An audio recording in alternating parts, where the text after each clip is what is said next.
The Jets won on Thursday Night Football here on NFL Network. Mark Sanchez and Carson Palmer, two USC quarterbacks in the same house, and Palmer made the first mistake on his 10th pass attempt of the night.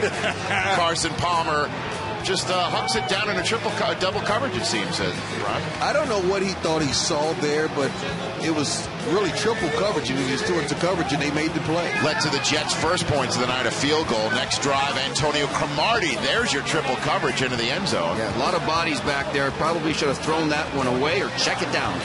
So, third straight game with at least 2 picks for Palmer, but despite those mistakes, look who led at halftime. It was Carson Palmer and the Cincinnati Bengals, because Eric Smith is called for, I guess, hitting a defenseless receiver, Marshall. I have no idea if that was defenseless. That was a bang-bang play. I'm surprised they even threw the flag. It's a fresh set of downs right on the goal line, and then it's a touchdown for Jordan Shipley. Yeah, smart route. Now, he hooked it up in the zone. Option route, well done. Bengals up 7-3, but the first possession of the second half, Brad Smith will end around to the end zone, 53 yards and a touchdown, and the Jets are on top. They use this kid in so many ways. I'm happy to watch. I watched him play in college. Happy to watch him have success in the NFL. 2 drives later, this was the turning point. Even though the Jets were up here, the ball is live. Even though few people realize it, James Ahedebo realizes it.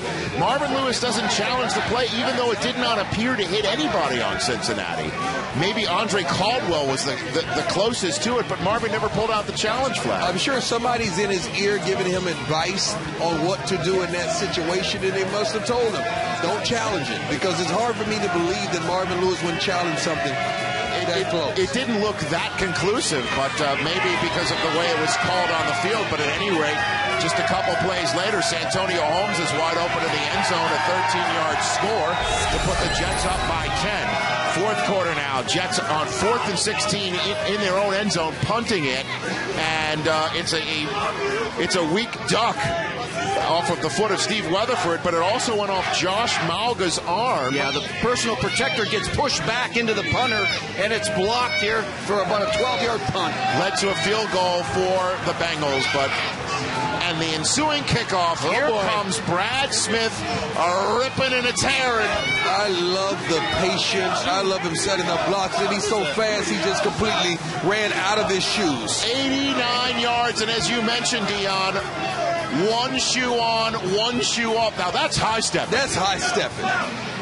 A second career kickoff return for Smith, and then with the Bengals down by 2 scores, the cherry on top is a 2-pointer. Trevor Price hitting Carson Palmer, who threw the ball away with nobody in the vicinity. That's called a safety, and the Jets win 26-10, harassing Carson Palmer after halftime, after a mistake-filled first half, left them needing another comeback win, except this one didn't come with 10 seconds to go.